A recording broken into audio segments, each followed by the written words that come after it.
Pois bem, satisfação estar aqui com vocês, né, nessa manhã. Meu nome é Gilberto Souza e eu irei agora me audiodescrever. Sou um homem negro, nordestino, com dreads, barba escura e olhos castanhos. Estou vestido com uma camisa de botão com cores bege, verde e preto. Sou mestrando em teoria psicanalítica na UFRJ, integrante do NEPEC, Núcleo de Estudo de Psicanálise e Clínica Contemporânea, e sou também membro do Grupo Brasileiro de Pesquisa Sandor Ferenczi. Hoje estarei mediando o nosso primeiro encontro do ano, então sejam bem-vindos e bem-vindas. Estamos na 11ª edição do projeto Inquietações Clínico-Políticas. O tema do nosso encontro de hoje é o bacharelado e outras imposturas, a formação psicanalítica hoje. Bem, a contrassenso de toda a comunidade psicanalítica, recentemente a Faculdade Uninter anunciou a criação de um curso de graduação em psicanálise. A situação inusitada mobilizou psicanalistas e pesquisadores das mais variadas filiações e escolas, a expor seus descontentamentos frente a mais uma estratégia de regulação da psicanálise. Foucault, em seu texto Em Defesa da Sociedade, denunciou como o Estado funciona como operador de processos de colonialidade. Ratifica, o Estado tem uma natureza racista. Em tempos de genocídio e feminicídio da população negra, recrudescimento da fome no país, catástrofes ambientais decorrentes da exploração irrefreada e a ascendência do fascismo no Brasil, podemos nos perguntar qual o intuito do Estado em autorizar a criação de um curso bacharelado em psicanálise? A quem interessa psicanalistas regulados por uma política que não seja do inconsciente, mas diretamente atravessada pelos processos de colonialidade? Quais os impactos no corpo do analista e dos seus pacientes? Movido por inquietações como essas, começamos as trocas de hoje. Seria o responsável por cuidar dos tempos das apresentações, avisando 3 minutos antes do tempo de cada apresentação chegar ao fim.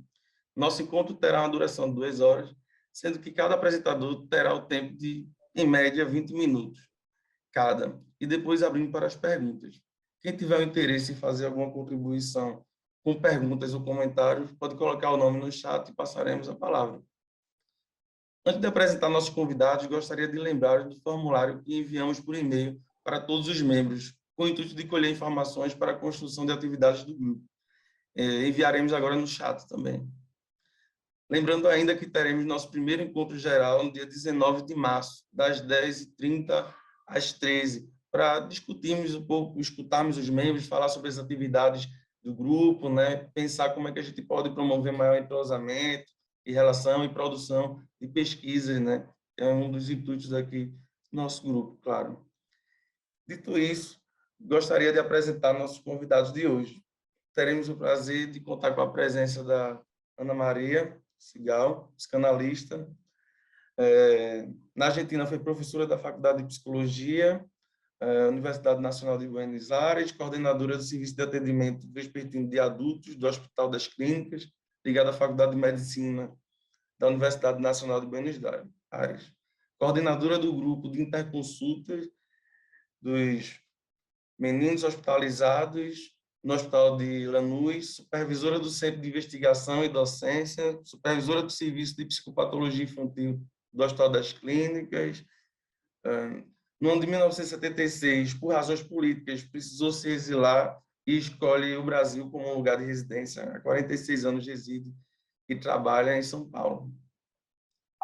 A partir de 1976, no Brasil, formou parte da equipe fundadora do curso de psicanálise do Instituto SEDES, é professora e supervisora do curso de psicanálise desde sua fundação. É membro fundador do Departamento de Psicanálise do Instituto SEDES de São Paulo desde 1985. Trabalhou como supervisora da rede pública de atendimento clínico durante 15 anos. Fundadora e coordenadora do curso Clínica Psicanalítica, Conflitos e Sintomas, desde 1996.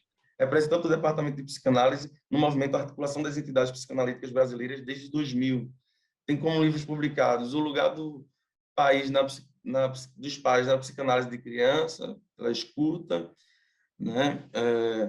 Escritos metapsicológicos e clínicas pela Casa do Psicólogo, numerosas publicações na revista Percurso, Departamento de Psicanálise SEDES, e dentre outras publicações das mais variadas, né? A Ana será a nossa primeira apresentadora. Contamos também com a presença do Alexandre Abrantes Jordão, psicanalista, presidente da Sociedade Psicanalítica da cidade do Rio de Janeiro, doutor em teoria psicanalítica pela UFRJ, autor do livro Narcisismo, do Ressentimento à Certeza de Si, da leitora Juruá, e membro do Grupo Brasileiro de Pesquisação do FERES. Temos também a presença aqui, né, constante do Daniel Kupperman, né, presidente do Grupo Brasileiro de Pesquisação do FERES, professor livre-docente da Universidade de São Paulo, autor de livros como Por que FERES e Transferências Cruzadas, uma história da psicanálise e suas instituições, ambos pela leitura Zagodano. Pois bem, apresentado nossos convidados, né? Espero que a gente tenha uma boa manhã aqui de debate, de troca, de construção, né? Então, lembrando também que quem quiser fazer uma incursão, quem quiser trazer alguma pergunta, alguma contribuição, pode colocar o nome no chat e a gente vai convidando na hora da discussão, tá bom? Então, vamos aproveitar. Satisfação em estar aqui com vocês hoje. Ana Maria, a palavra está com você. Bom, posso começar? Fique à vontade. Bom dia, caros colegas do Grupo Brasileiro de Pesquisas Adnon Ferenczi. Não posso deixar de manifestar a tristeza que sinto pela situação que vive a cidade de Rio de Janeiro, em especial pela tragédia de Petrópolis e outras cidades brasileiras inundadas e arrasadas de nosso país. Me solidarizo com a população e com a dor do povo, mas entendo que é necessário continuar, e trabalhar é a forma de abrir caminhos. Por isso estamos aqui reunidos. Agradeço a Daniel e a comissão organizadora deste evento por ter pensado no nome para este encontro. Agradeço a todos os colaboradores que ajudaram e ainda ajudarão para que esta transmissão seja possível. É muito bom estar aqui com Daniel, Alexandre e Gilberto, que fará a mediação, e também com todos vocês. Me proponho apresentar em 25 minutos um trabalho que lerei, já que o tema é muito amplo e pode ter numerosos desdobramentos e desvios que dispersem meu pensamento. Espero que a partir das nossas apresentações surjam numerosas questões e se abra um espaço profícuo de trocas e de interlocução. Não é por acaso que nos reunimos neste momento para acirrar a luta contra a tentativa de banalizar nosso trabalho e nosso saber. Não podemos deixar de mencionar a situação política desastrosa que atravessamos e que propicia que esta discussão se produza em um momento de devastação da cultura e da ciência, as quais sofrem um golpe de destruição que as levará a precisar de muitos anos para serem reconstruídas. Mas a luta só se perde quando se abandona, diz Pepe Mujica.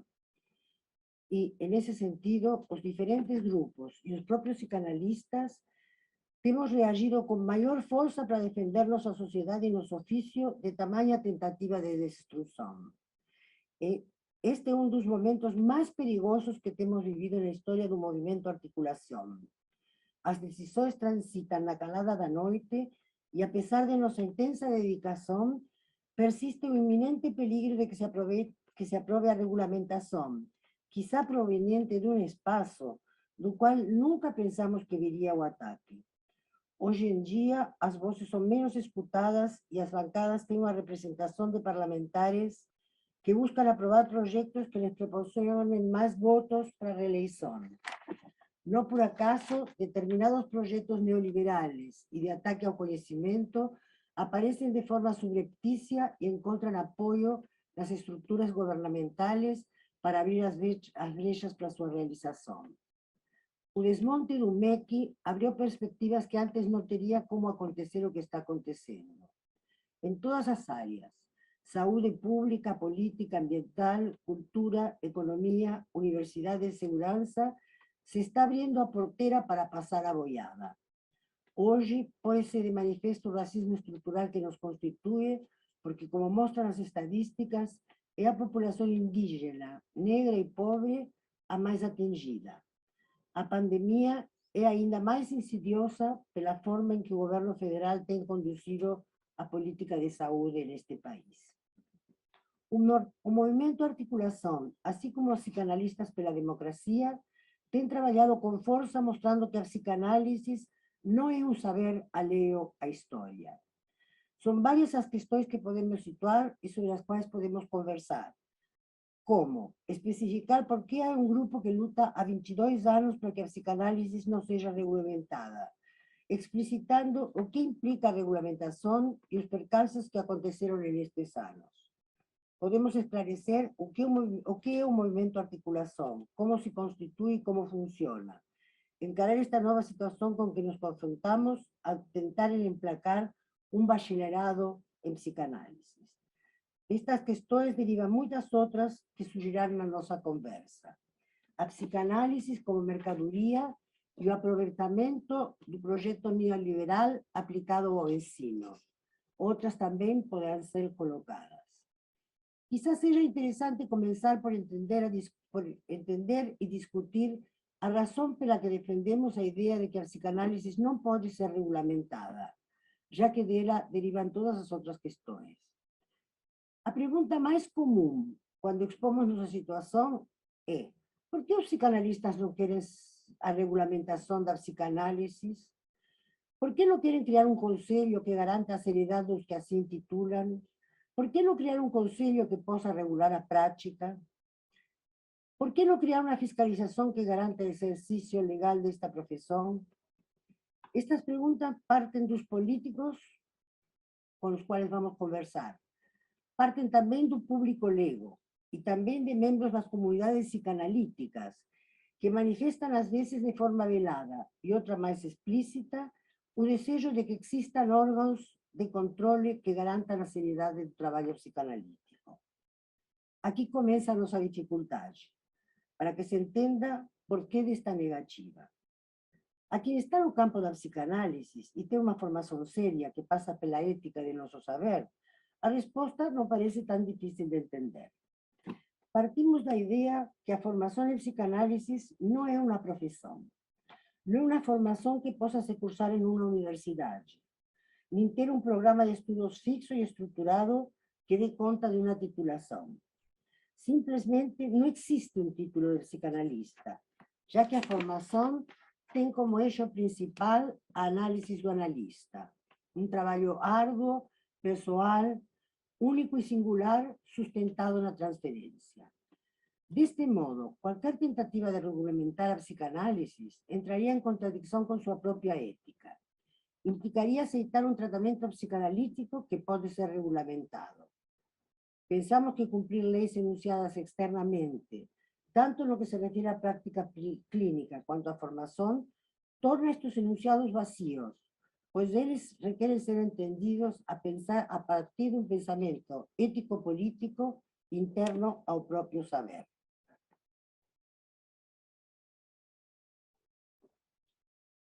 Esta ética nos diz que a psicanálise é um saber subversivo, que enfrenta o sujeito com sua verdade e que o caminho que se percorre, tanto no tratamento como na formação, é único e singular. É precisamente sobre a burocratização destes elementos que se apoia nos grupos que desejam lucrar ou se apropriar do prestígio que a psicanálise tem alcançado em 100 anos de prática.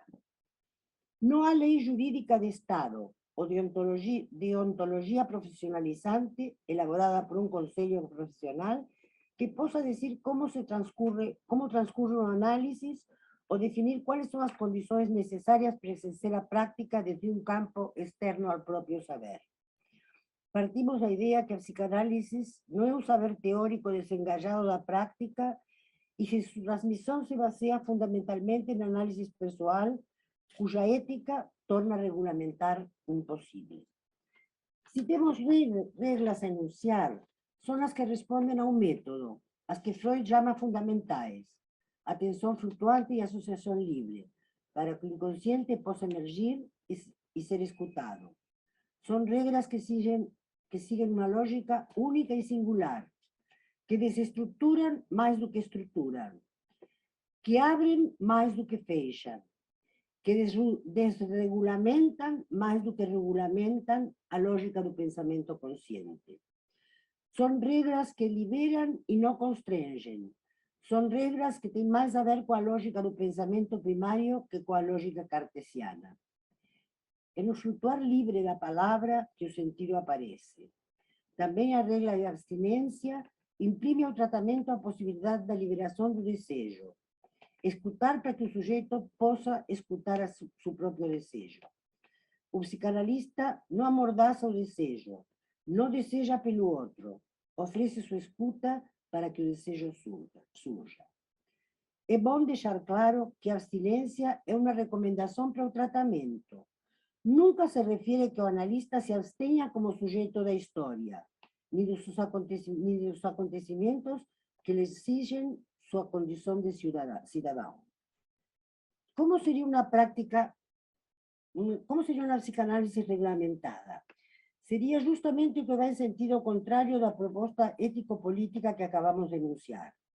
Seria impor-lhe normas, caminhos, deveres, fins, metas, e ao fazê-lo, anularia a experiência única que surgiria no encontro em transferência. Na psicanálise, se trata de um encontro com uma verdade, a verdade do sujeito, que não sigue, como já tenho dito, a lógica cartesiana e sim as leis que regem o inconsciente. A formação de um psicanalista não é um saber teórico que pode ser transmitido apenas por meio de textos, leituras ou discussões teóricas. Este conhecimento é importante, mas responde a um único aspecto do que se necessita para percorrer uma formação. Por isso insistimos que não se trata de uma profissão, ni se constitui um saber universitário que transmite uma teoria, que dá uma titulação ou que autoriza alguém. Isto nos confronta com a situação do ensino da psicanálise na universidade.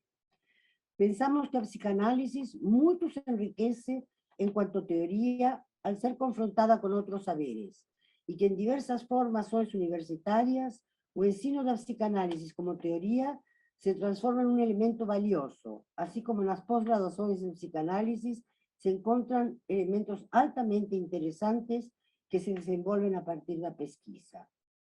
A psicanálise se enriquece e enriquece outras ciências ou saberes nas suas trocas. Mas devemos diferenciar isto do que seria uma formação de um analista. A universidade não tem forma de possibilitar que um analista faça sua formação, já que a análise personal que lhe impõe o encontro com seu inconsciente, espinha dorsal desta formação, não pode ser regulamentada nem acompanhada dentro de uma universidade. O estudo teórico nos põe em contato com outro tipo de saber. Laplace discute a questão do ensino da psicanálise na universidade e promove, em Paris 7, o ensino da psicanálise, mas nunca propõe que isto seja equivalente a uma formação. Em um texto de 1977, afirma que para ouvir falar de psicanálise na universidade não é preciso ser analisado. Existe a psicanálise fora da prática, diferente da forma estrita da prática analítica. Assim apresenta uma boa argumentação para os cursos na universidade e o diploma de estudos aprofundados que oferece na academia. É através desta brecha que promove o estudo da psicanálise na universidade que se pretende a falcatrua de oferecer um bacharelado como espaço de formação de um psicanalista. Entendemos que ser psicanalista equivale a um ofício.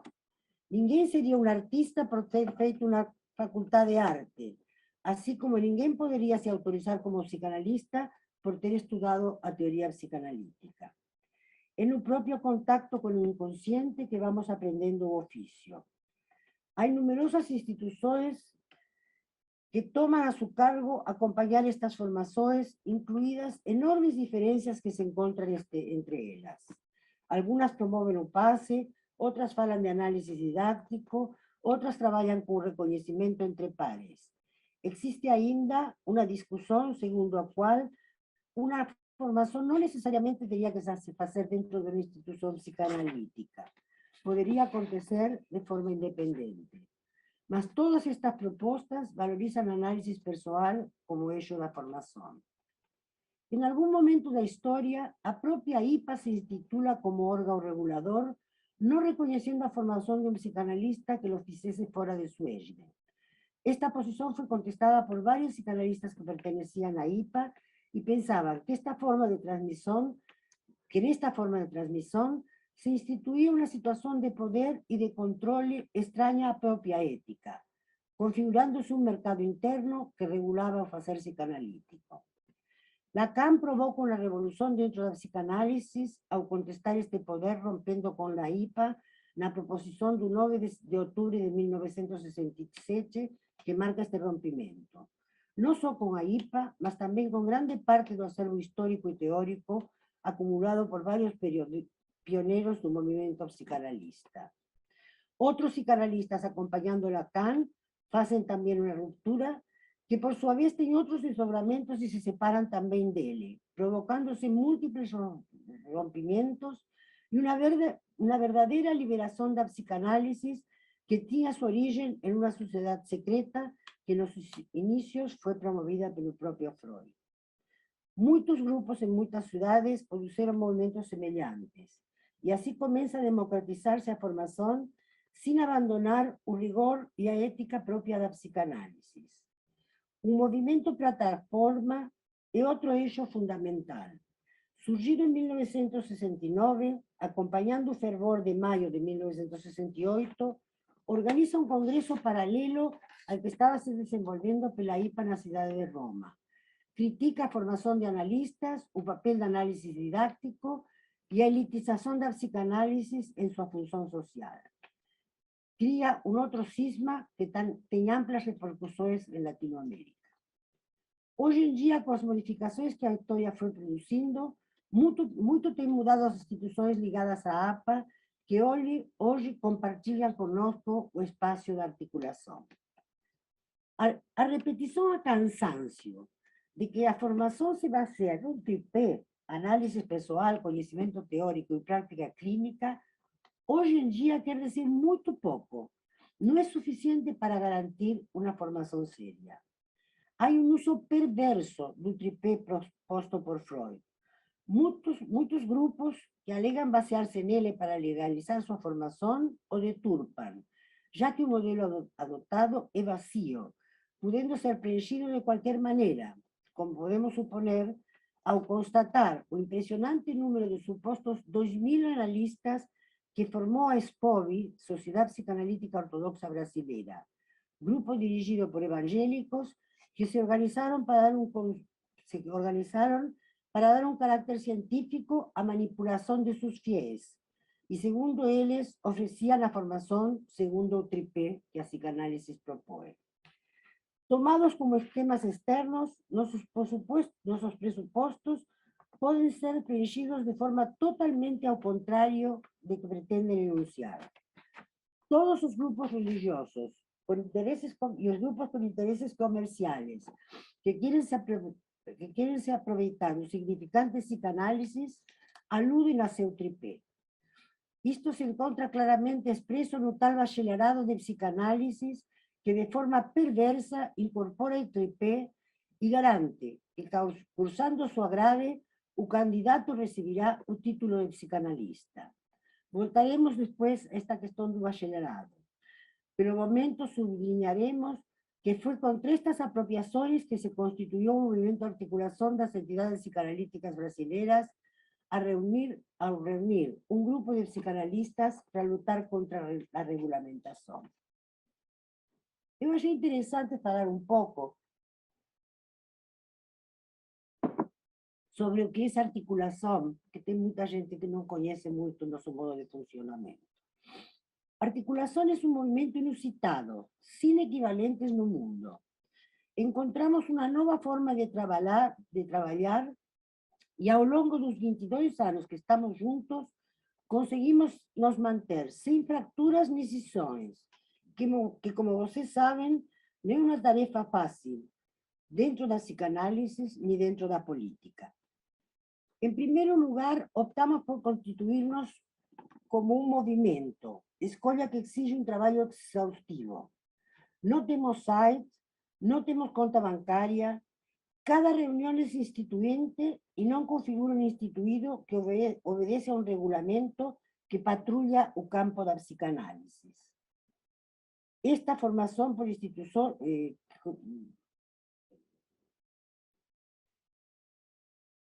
Cada reunión es instituyente y no configura un campo instituido que obedece a los regulados campo de psicanálisis.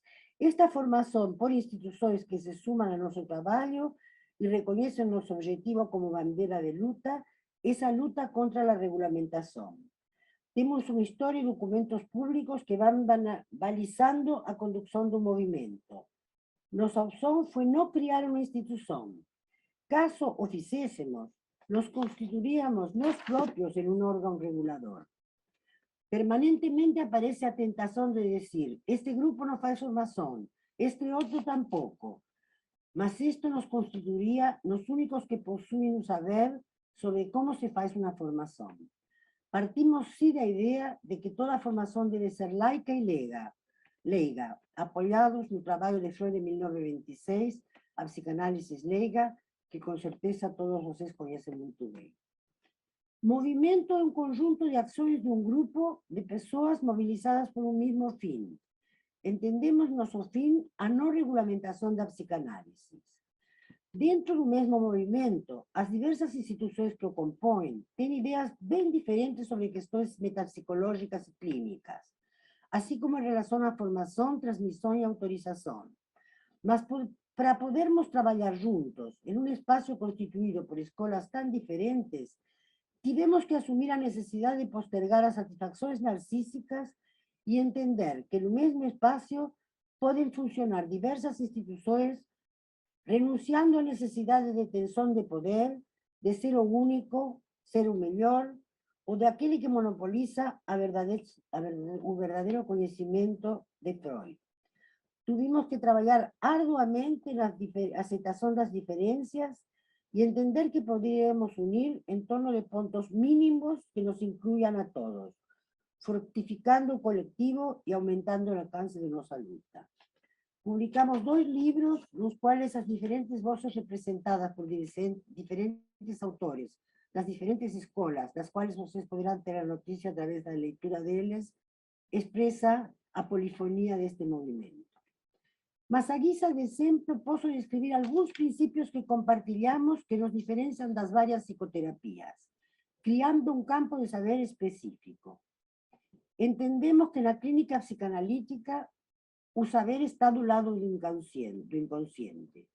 O que nos diferencia de outros saberes é considerar o deslocamento que faz a psicanálise da concepção ptolomeica de um eu possuidor da verdade ao ressentamento do inconsciente como espaço estrangeiro que deixa o sujeito à mercê de um desconhecido de si. Mesmo pensando em diversas concepções metapsicológicas, segundo as diferentes escolas, impõe-se a radicalidade do inconsciente no campo do desejo e o modo em que se transita pelo caminho da sexuação inscrito e a inscrição da alteridade. Outro elemento comum é considerar o deslocamento que Freud produz nos 3 ensaios ao demolir o preconceito de uma sexualidade preorientada instintualmente no homem em benefício de uma pulsão que só encontraria seu objeto de maneira totalmente aleatória na sua história individual. Objeto este essencialmente vicariante e contingente.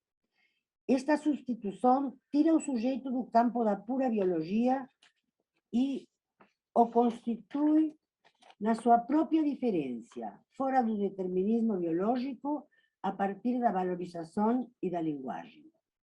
Compartimos a ideia de trabalhar com o conceito de abstinência, tal como encontramos na obra freudiana em seu artículo de 1915, Observações sobre o amor da psicanálise.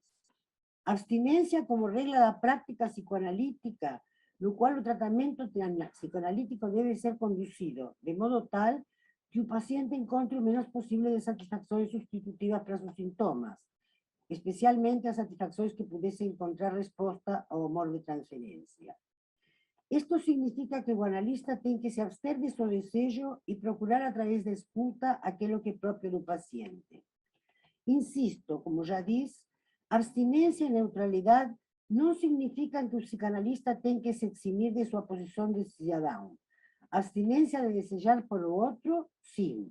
Abstinência de assumir as responsabilidades como sujeitos da história, não.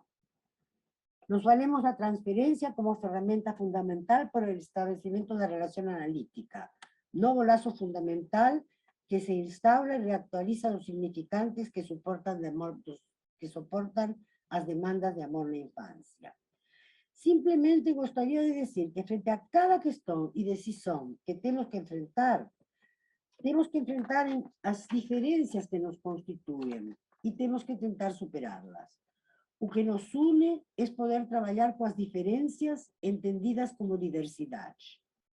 Somos todos analistas unidos defendiendo a psicanálisis, las tentativas de regulamentar su campo y de impor o Estado como regulador de una profesión que no existe como tal. Pensamos que a psicanálisis es un oficio que se está reconocido entre nós pela ética que lo constituye. Un movimiento surge en el año 2000 a partir de una convocatoria feita por numerosos psicanalistas y diversas escuelas que realizan una reunión en Hotel Gloria en Río de Janeiro. La convocatoria se hace a partir de una tentativa de regulamentación que presenta a Comisión de Asuntos Sociales de la Cámara de Diputados, que es la instancia que acoge estos proyectos de ley esta que surge poco tiempo después de la creación de SPOV, de aquella sociedad ortodoxa que formaba 2000 analistas por año. Esto va a se ligar mucho a por qué es tan perigoso que en este momento exista una nueva tentativa de hacer un bachillerado, porque luego después virá a ley de regulamentación. En esa reunión se constituye un movimiento y comienzan las reuniones. Elabórase en ese grupo o manifiesto de articulación e inicianse los contactos con diputados y senadores que crean una resistencia importante. Los diputados Eder Silva, evangélico, y Simón Cecín acaban retirando su proyecto de ley después de un trabajo feito por la articulación, esclareciendo la cuestión de razón por la cual no aceitamos la regulamentación. Se cría a escola y después viene a ley. En esos años de trabajo hemos conseguido desmontar y parar numerosas tentativas de regulamentación. Cada grupo o institución tiene sus principios y prioriza sus formas de transmisión y control, de reconocimiento o autorización, a partir de experiencia singular que significa un análisis y que se desprende de las teorías sobre las cuales se apoya. La psicanálisis trabaja con un concepto propio de verdad que es singular y único a cada tratamiento. No hay verdades universales, dogmatizantes, ni objetivos de conducta a ser alcanzados. La psicanálisis es parte del conflicto, resultado de la propia condición sin vida del sujeto y que está en juego y se confronta con esta situación. No se propone apagar síntomas, mas hacerlos hablar por medio de la disponibilidad de escuta.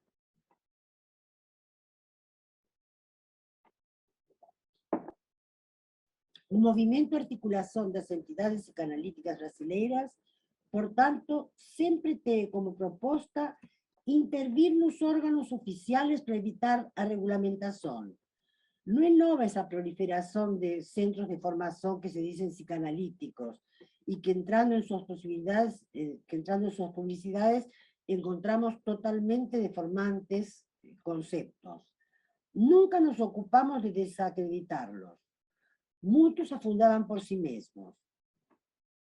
Muchas veces fuimos interrogados, ¿por qué ustedes no cuestionan tal movimiento? ¿Por qué no cuestionan tal grupo evangélico que dice que ensina psicanálisis y religión?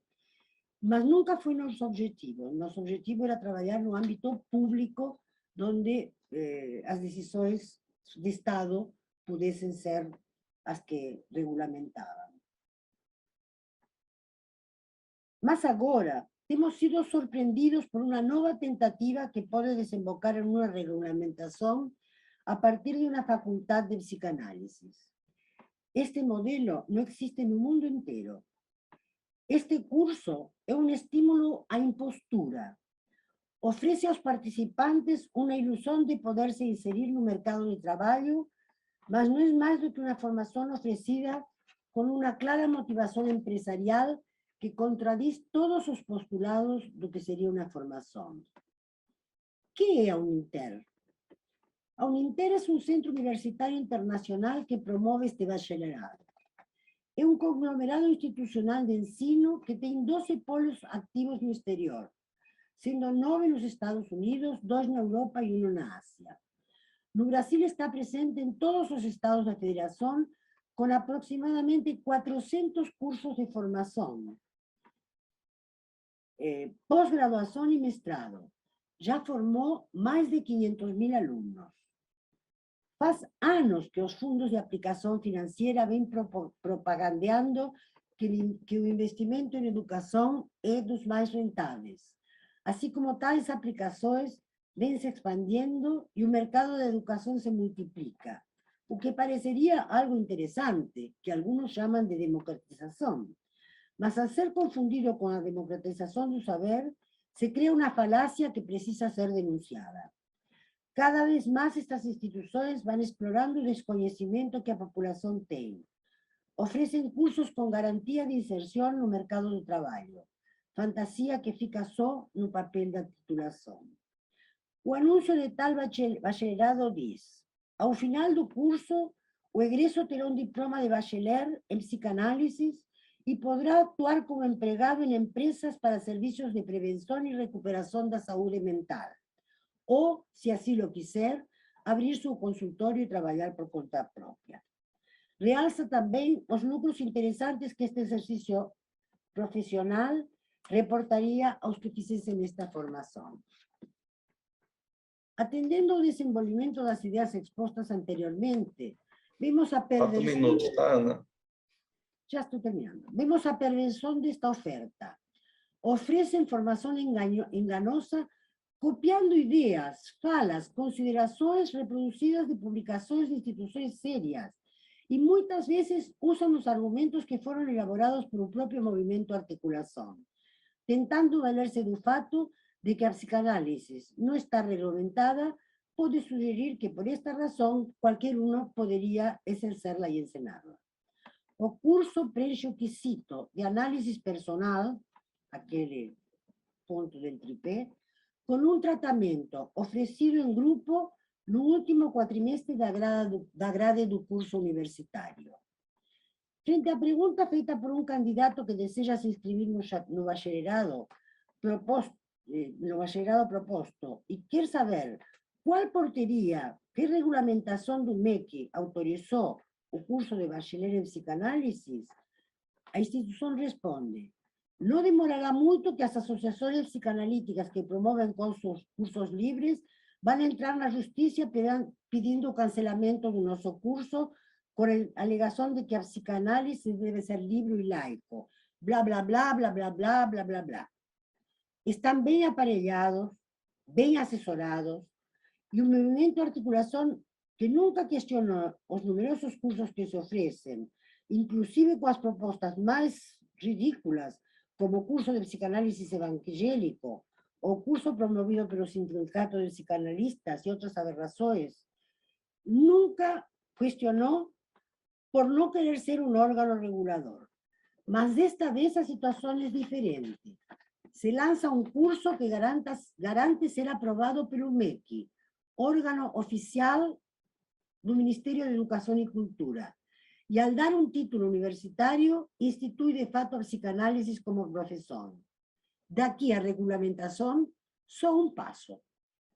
Por esta razão, o Movimento Articulação lançou um manifesto assinado com o apoio de mais de 100 instituições nacionais e internacionais que questionam os grupos de formação, que questionam ao MEC e a aprovação desta formação. Sem nada de blá blá blá, com argumentos sérios e bem fundamentados, muitos dos quais estão enunciados neste trabalho que acabo de ler. Acho que temos elementos suficientes para escutar os outros palestrantes e depois abrir a discussão. Muito obrigado pela escuta. Maravilha, Ana.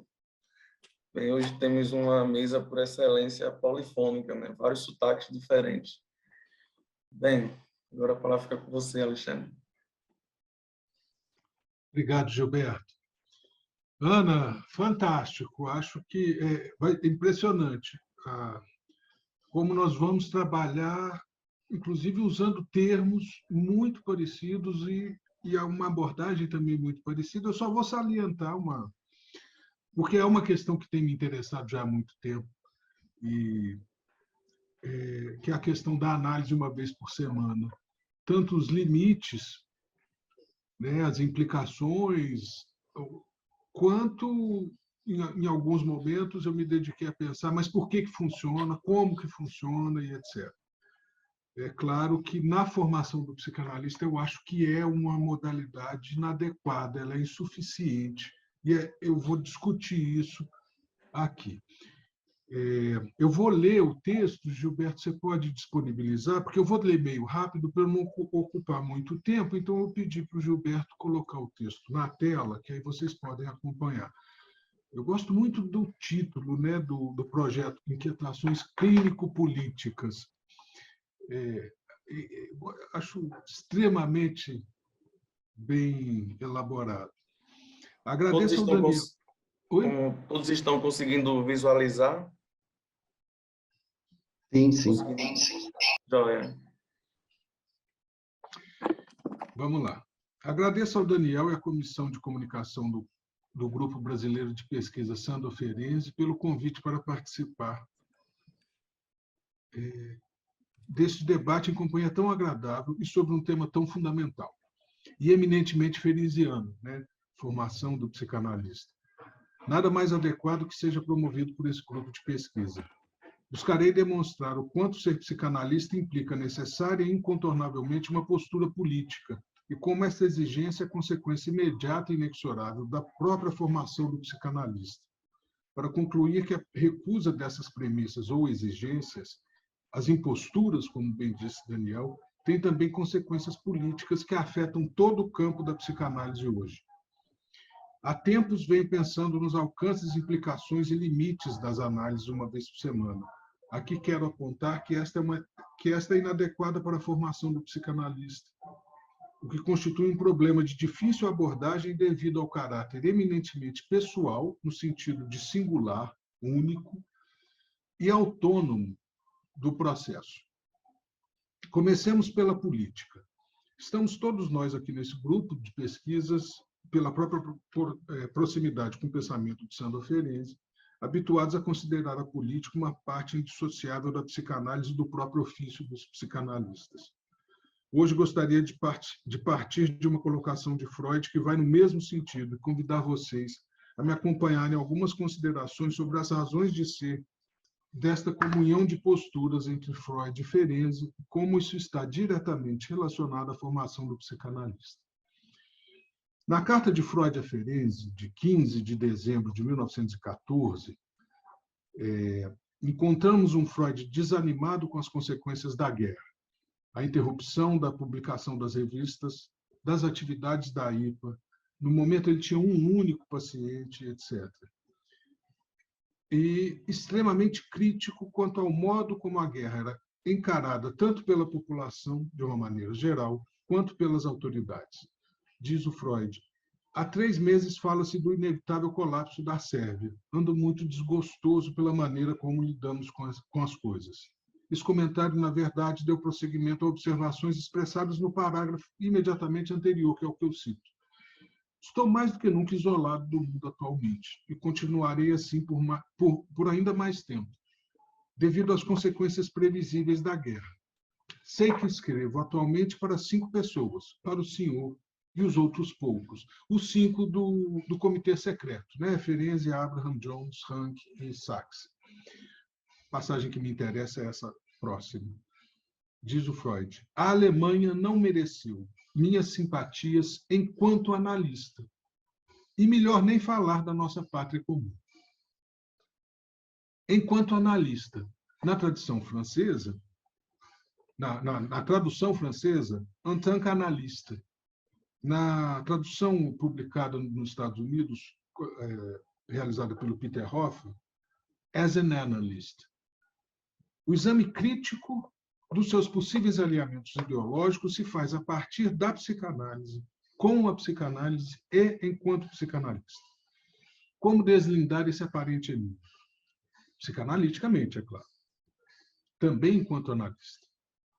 Um psicanalista é fruto de uma formação tripartite, o estudo teórico aprofundado, rigoroso e continuado, a supervisão criteriosa e sensível e a análise pessoal, esta última idealmente levada a termo.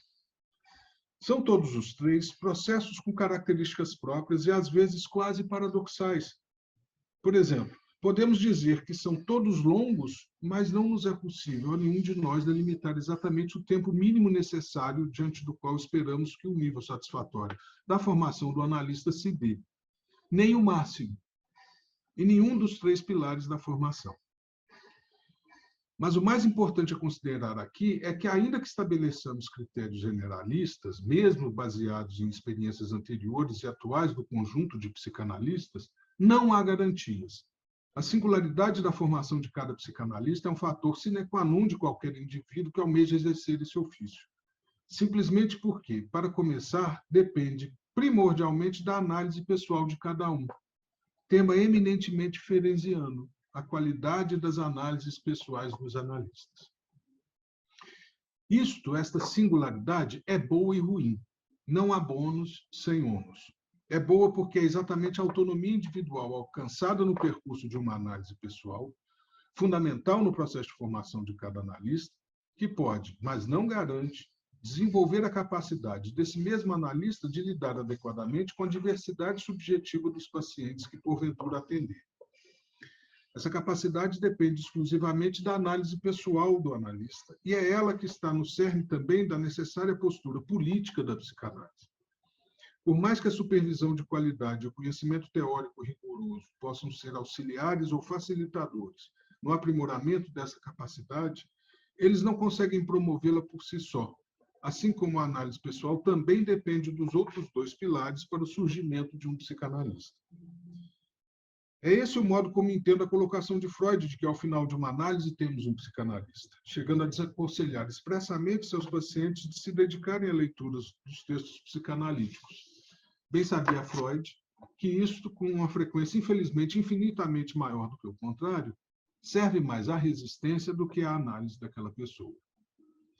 É que se trata aqui de um saber particular, saber de uma ordem não intelectual ou racional, mas constituído afetivamente na transferência, que deverá necessariamente ser complementado pelo conhecimento teórico, mas que não depende deste e nem pode ser por este último promovido.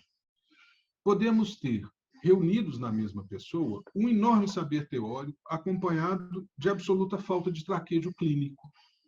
A recíproca é também igualmente verdadeira. Pessoas em que o conhecimento teórico e a ampla compreensão de suas implicações e manifestações encontram-se irremediavelmente comprometidos devido às questões não trabalhadas na sua análise pessoal.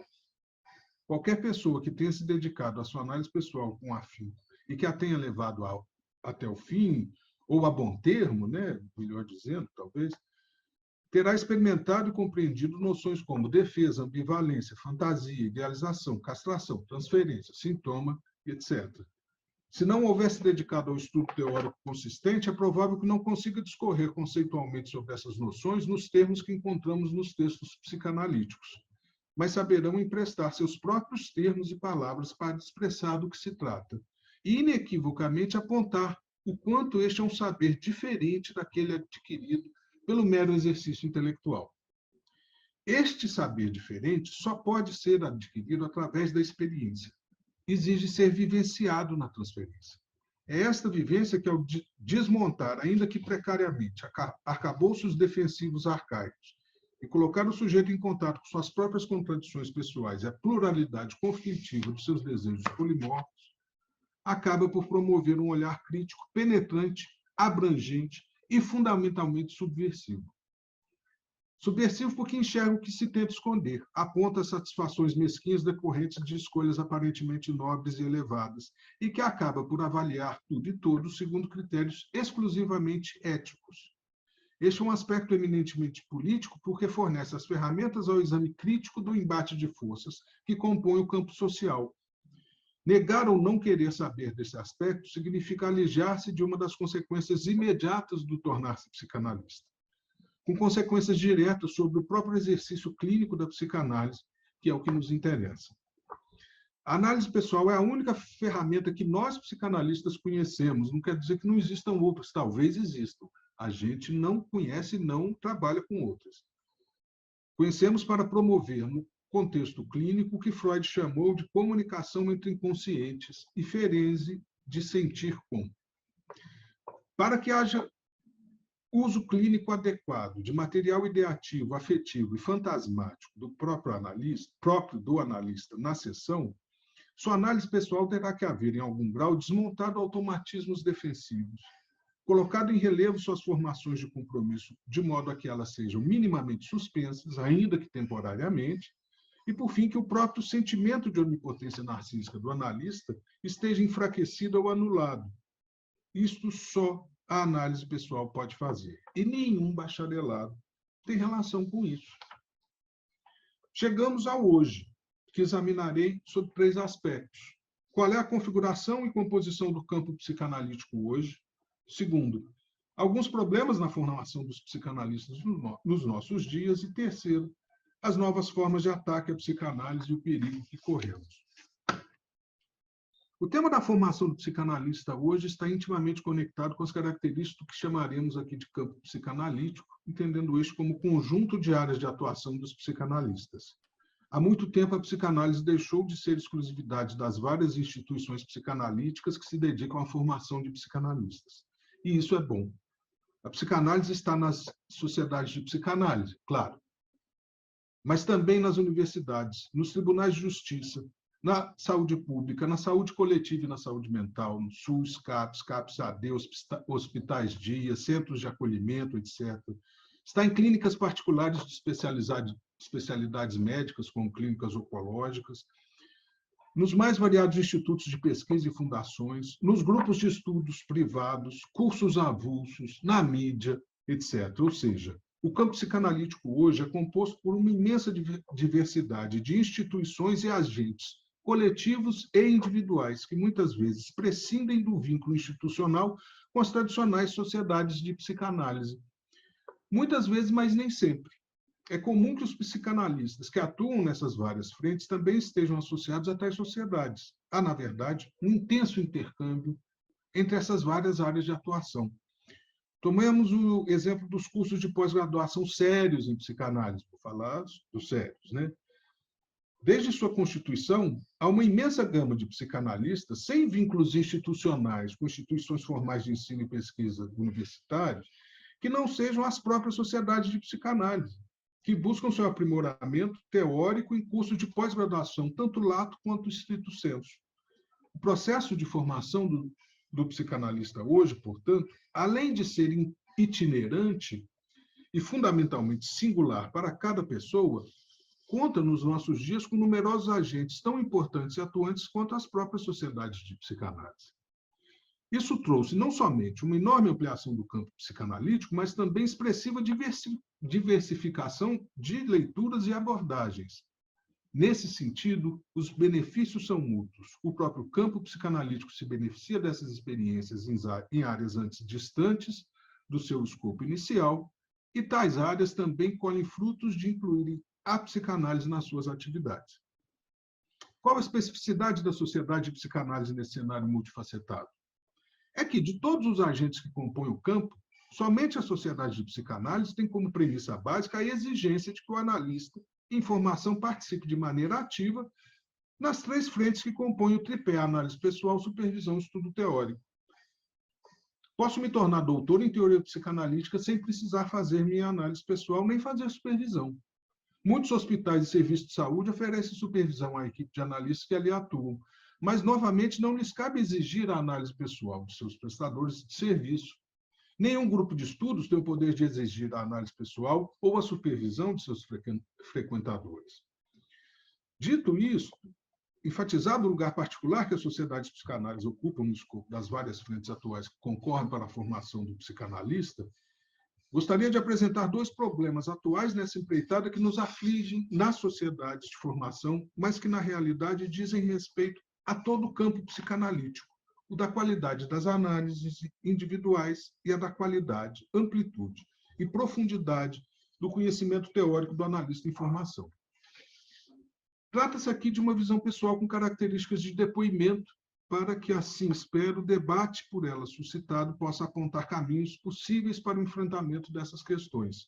A primeira delas é a seguinte: se o que promoveria o desenvolvimento da capacidade de sentir contra a face da parte do psicanalista que se ombreia com a transferência como pedra angular da clínica, é fundamentalmente a análise pessoal levada a bom termo, ou seja, né, se o que promoveria o desenvolvimento dessa capacidade é a análise levada a bom termo, o que fazer diante da indisponibilidade do analista de informação para fazer mais de uma sessão por semana?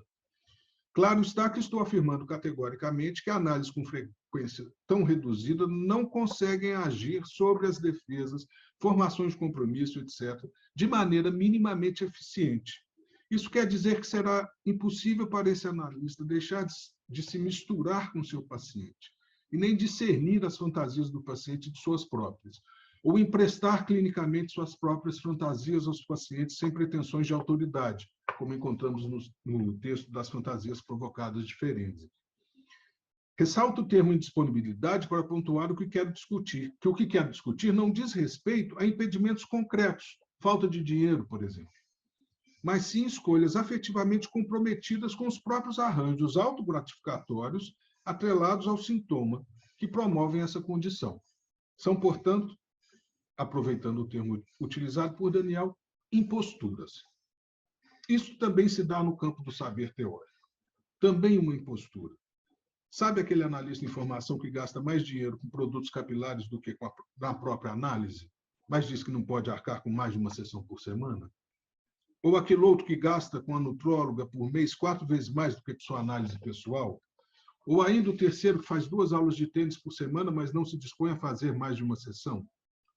Exemplos assim não faltam, e acredito que todos aqui conhecem casos similares e muitos os atendem. Essas análises, por mais que nos esforcemos, apontemos o quanto a frequência das sessões está insuficiente e o quanto a análise está estagnada ou fica infinitamente patinando sobre as mesmas questões, inibições, etc., encontram um limite artificialmente colocado e veem reduzidas suas possibilidades de promoção de rearranjos existenciais. Isto pode não ser um problema para outra pessoa qualquer, porque, afinal de contas, não deixam de ser análises parcialmente produtivas e bem-sucedidas, mas constitui-se uma barreira, muitas vezes intransponível, para formar um analista. Ninguém tira de uma análise mais do que coloca nela. E vocês todos aqui conhecem analistas de informação que gastam mais tempo no Instagram do que lendo Freud, que frequentam grupos de estudo, mas não leem os textos discutidos, que organizam seus horários para assistir o Big Brother, mas não conseguem se dedicar à produção de um artigo ou de uma apresentação. Como enfrentar isso? É uma pergunta mesmo, não sei. Essa é uma questão que nos concerne a todos, não somente aos analistas vinculados às sociedades de formação, e que implica o campo psicanalítico como um todo, por isso é também político e interno a este campo. Há um outro aspecto importante que é externo. Este externo ao próprio campo, que é também político. Diz respeito às novas modalidades de ataques que a psicanálise tem enfrentado nos nossos dias. A psicanálise sempre sofreu ataques vindos de uma enorme diversidade de fontes diferentes, mas, na maioria das vezes, com uma característica comum: a desqualificação, seja de suas premissas e fundamentos, seja de sua eficácia clínica, ou como método rigoroso e abalizado de produção de saber. A novidade agora é a mudança de estratégia, não mais a desqualificação, mas a ocupação, a apropriação e a implosão do próprio campo psicanalítico enquanto tal. Assim como assistimos quase impotentes à destruição dos rios e florestas, pela grilagem de terras e a exploração predatória de seus recursos naturais, enfrentamos atualmente uma desenfreada invasão do campo psicanalítico com claros objetivos destrutivos, monetários e políticos. Assim como acompanhamos estarrecidos o desmonte da reforma psiquiátrica e a metamorfose degradante das comunidades terapêuticas em gulags de trabalhos forçados de promoção religiosa patrocinados com dinheiro público, estamos atualmente sob o risco extremo de termos nosso campo ocupado, dominado e, por fim, implodido enquanto tal, enquanto propriamente psicanalítico. Este é um movimento que está a todo vapor. É rápido, abrangente e age em muitas frentes. O bacharelado, nesse sentido, é mais que uma impostura, é um ataque pesado de artilharia que visa abrir caminho para as tropas de ocupação. E a gente está fazendo o quê para impedir isso? O que mais temos que fazer? É isso. Obrigado.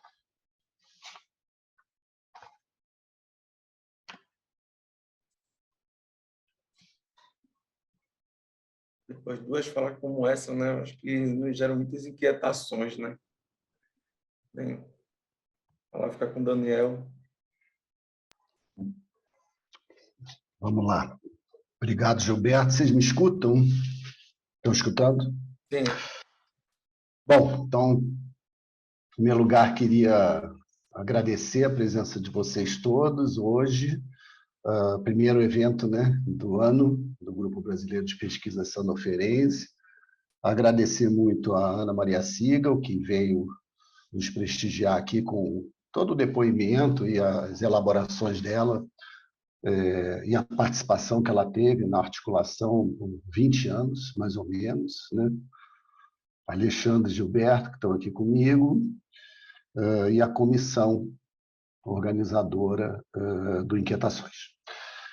Eu vou fazer... Bom, depois de Ana e Alexandre, resta pouco a dizer, me parece, sobre os princípios que norteiam a formação psicanalítica, né? Eu já escrevi sobre isso extensamente, né, no Transferências Cruzadas. Então, vou tentar uma fala bem breve, eu combinei com eles, né, que eu ia tentar não ultrapassar muito 15 minutos, e, na verdade, eu vou propor para vocês alguns problemas, né, que me parece que são problemas que atravessam o processo de institucionalização da psicanálise, talvez desde a sua origem, né, e talvez no final, enfim, levantar uma proposição também. Queria dizer, inclusive, que essas elaborações de hoje, elas foram muito inspiradas também em conversas com leigos, né?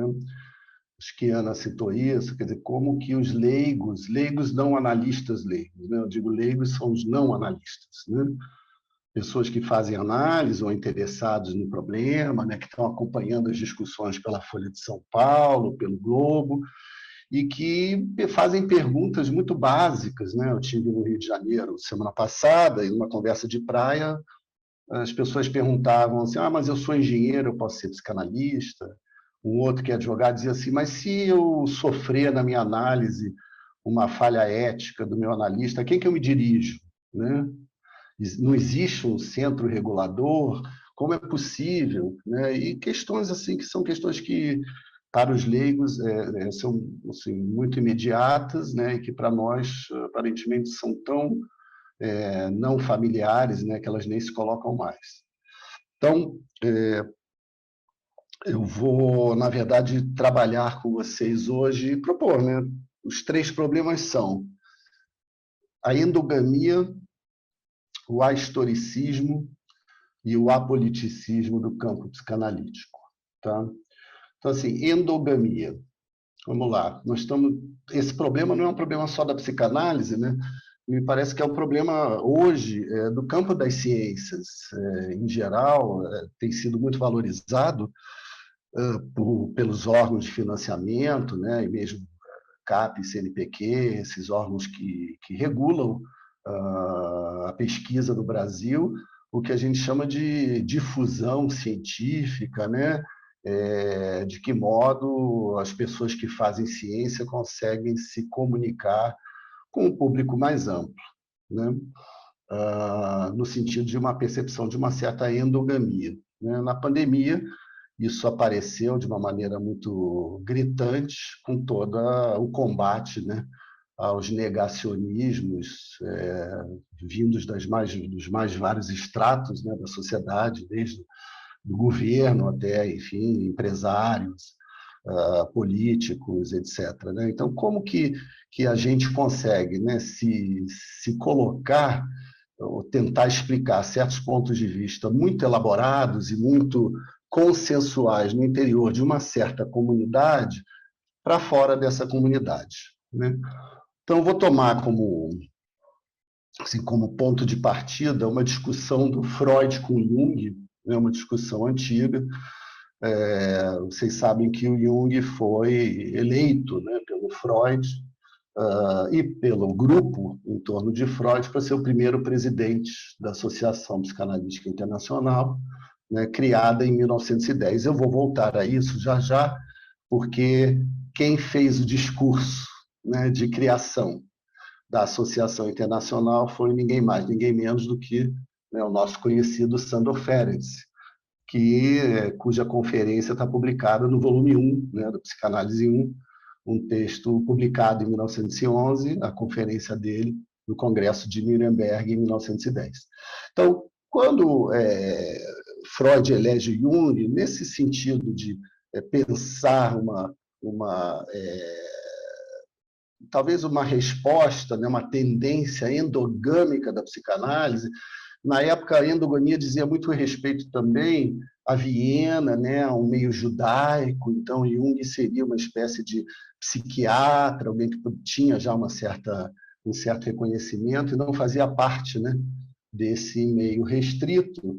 E, com o tempo, a relação dos dois vai sendo estremecida, não apenas do ponto de vista pessoal, mas também com todo o afastamento de Jung de algumas premissas fundamentais da psicanálise, especialmente toda a questão da libido sexual, né? Uma discussão que alguns conhecem mais, outros menos, mas que levou o Freud a diagnosticar esse distanciamento do Jung como um desejo de fazer concessões, né, para que a psicanálise fosse melhor aceita no campo da cultura.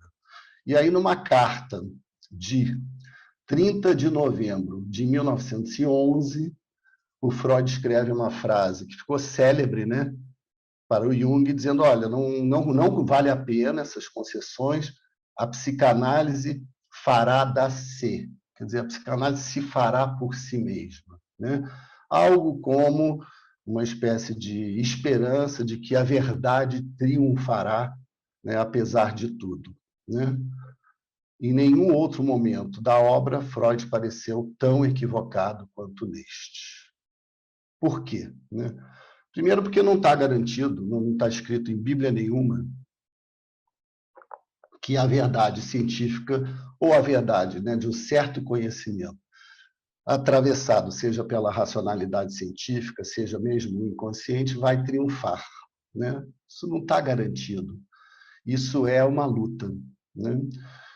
Segundo, porque quando Freud enuncia essa frase, ele trabalha com uma lógica, que eu vou chamar aqui de paranoica, que diz que as resistências à psicanálise, elas vêm da cultura, né?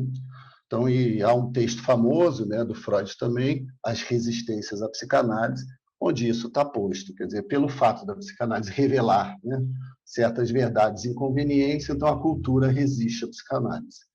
É verdade, né? Porém, o que emerge como ponto cego do pensamento freudiano é que há resistências à psicanálise dentro do próprio campo psicanalítico.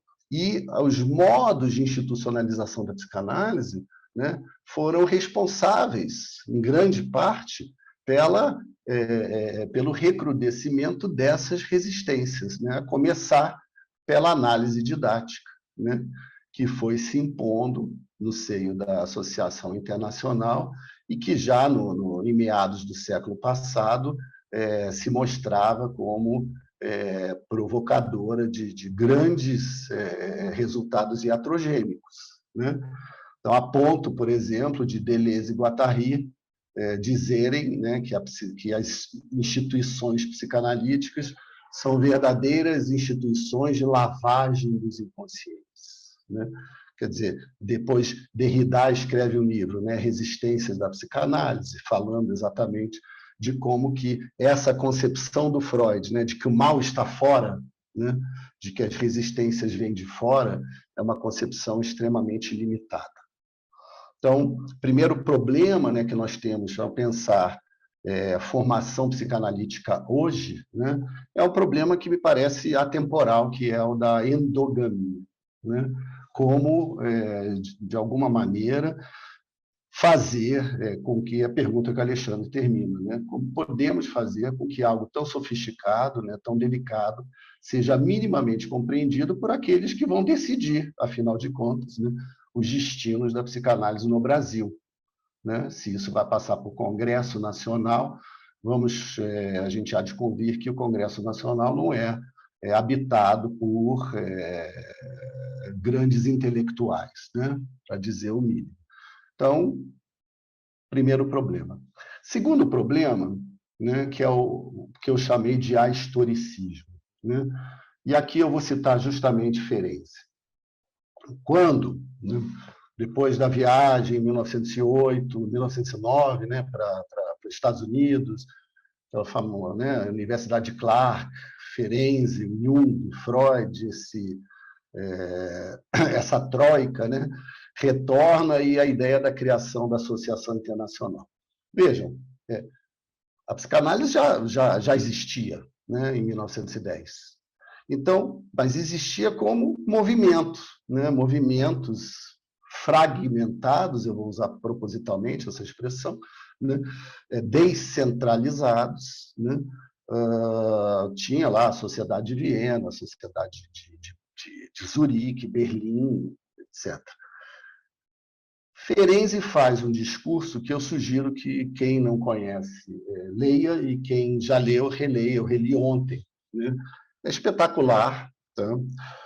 Chama-se, né, a conferência de Ferenczi chama-se Sobre a História do Movimento Psicanalítico, né, já em 1910.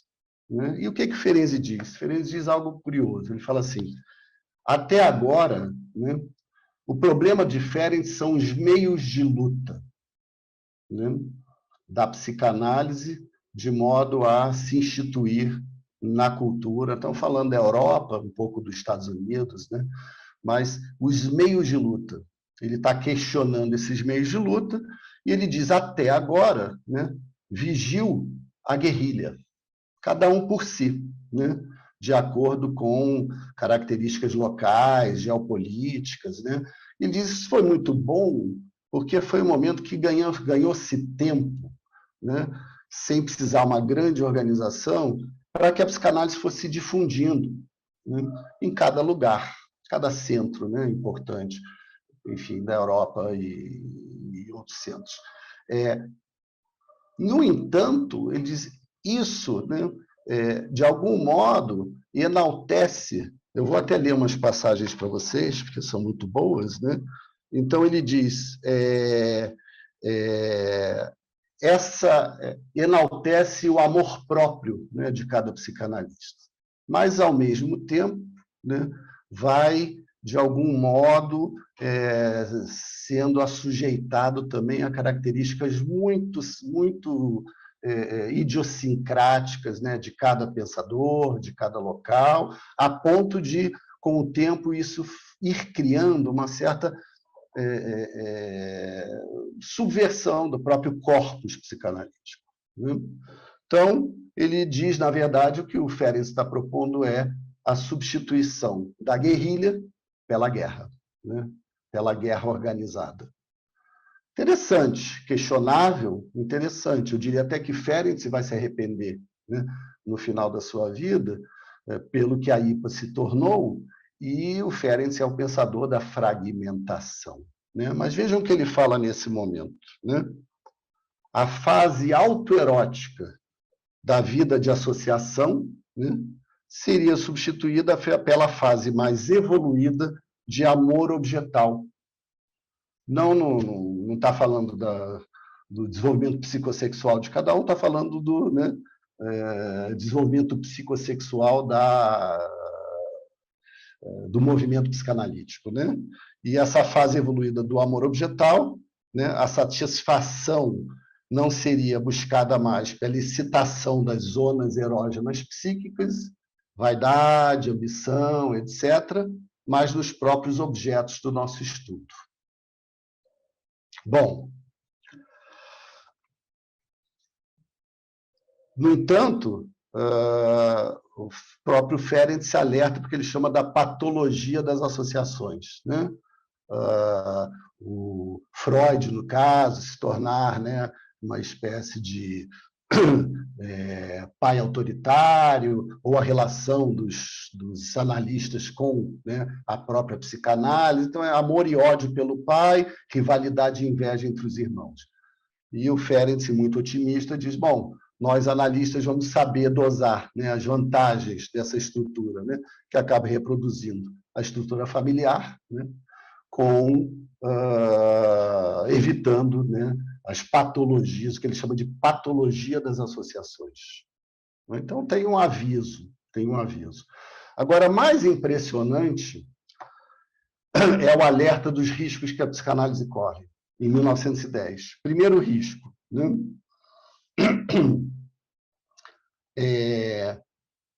Pessoas que propagam as descobertas da psicanálise sob outro nome. Quer dizer, que se apropriam da psicanálise e dão outro nome, né? Primeiro risco. Mas o segundo risco vocês vão reconhecer. O perigo que nos espreita, página 151, tá? De certa maneira, é que viéssemos a ficar em moda e crescesse rapidamente o número daqueles que se dizem analistas sem o ser. Profético, né? Nós estamos falando de 110 anos atrás, tá?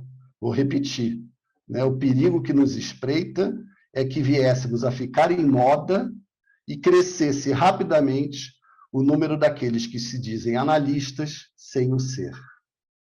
Então, para evitar isso, né, criou-se um órgão, né, centralizador, né, que veio a receber o nome de Associação Psicanalítica Internacional, primeiro em alemão, depois em inglês, né? Mas por que eu estou trazendo isso? Porque os meios de luta, eles, na perspectiva, né, desses, criadores do campo, eles são historicamente datados. Primeiro foi a guerrilha, depois a guerra, depois o próprio Ferenczi criticou a IPA, depois veio Lacan, nos anos 60, né? E, claro, Freud estava morto. Isso também é um dado importante para Lacan se dizer eu sou freudiano, né? Não dava para o Jung dizer isso com Freud vivo, não dava para o Adler dizer isso com Freud vivo, né? Ou Reich, ou qualquer outro. Então, os meios de luta eles são historicamente datados. A pergunta que eu gostaria de colocar é se não há uma tendência, né, a uma perspectiva ahistórica, né, quando a gente pensa essa questão, né, da formação psicanalítica, esquecendo o hoje e como a psicanálise, com o que ela tem que se haver em cada momento. Por último, para não me estender demais, o problema da política, né? Aqui eu vou me inspirar muito rapidamente, né, num pensador que eu não domino, né, mas que é o Carl Schmitt, e pensar que política é saber reconhecer a cada momento, né, de acordo com critérios datados, quem são os amigos e quem são os inimigos, né? Então, o grupo articulação, ele é uma iniciativa muito difícil de ter acontecido, e aconteceu, né, no sentido de que, em algum momento, promove, né, essa torção na concepção que nós temos de quem é amigo e quem é inimigo, né? Então, você consegue montar um conjunto heterogêneo, onde tem, né, representação, por exemplo, de uma instituição vinculada à IPA, né, junto com, né, uma instituição lacaniana com raízes na França, né? É impressionante. Mas isso implica uma perspectiva política, né? Dos anos 60, 70, isso não seria possível, Por quê? Porque a ruptura promovida pelo Lacan, em outro momento eu chamei isso de corte transferencial, né? É também uma ruptura que promove uma certa paranoia, né? Quem não está comigo está contra mim. Isso, aliás, é uma frase de Lacan, né? Na ata de fundação da Escola Freudiana de Paris, né? Então, só que nós não estamos mais, né? Nem em 1910, nem nos anos 60, né? Nós estamos em 2021. Não, perdão, 2022, né? No Brasil. Em 2022, no Brasil, né? Quem são os amigos, quem são os inimigos, né? E, parafraseando Alexandre, de que modo nós podemos e devemos efetivamente nos organizar politicamente, de maneira que a psicanálise, esse significante, né? Ana Maria disse isso, um significante, né? Com valor simbólico, né? O que é difícil nos dias de hoje, né? Um nome que preserva a reputação, né? Admirado, que passa uma certa seriedade, né? De que maneira nós podemos nos organizar politicamente, sabendo quem são os amigos, quem são os inimigos, né? Para poder, de alguma maneira, impedir, né? Ou evitar que esse significante seja apropriado, né? Num vazio legal, num vazio jurídico, né? Numa certa... muitas vezes, nos analistas incorrendo, né? Na endogamia, né? Incorrendo no ahistoricismo, incorrendo no apoliticismo, né? Se bastando nas discussões internas ao campo, de que maneira será possível evitar, então, essa impostura, né? Essa usurpação do significante psicanálise. Eu vou parar por aqui para a gente poder conversar. Não sei se passei muito do tempo, Gilberto, mas tentei me ater. Está tudo dentro dos contratos de compromisso estabelecidos previamente. Maravilha. Bem, vamos abrir agora para as perguntas, né? Tem uma...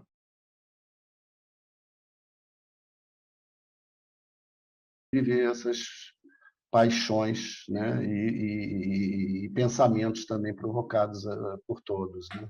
Agradecer a Ana Sigel ter vindo, né? Aceitado o nosso convite também, que foi a primeira vez que a gente chama, né?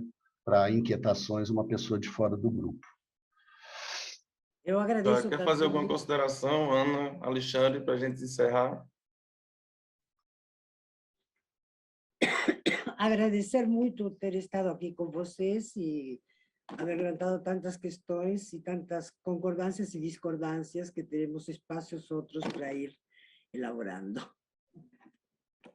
Eu queria enfatizar que a fala da Ana em relação à articulação ser um movimento único no mundo, esse grupo também é característica disso, né? Um grupo multifacetado com pessoas do Brasil inteiro, vinculados às instituições as mais diferentes, alguns sem vínculo nenhum, e esse debate acontece.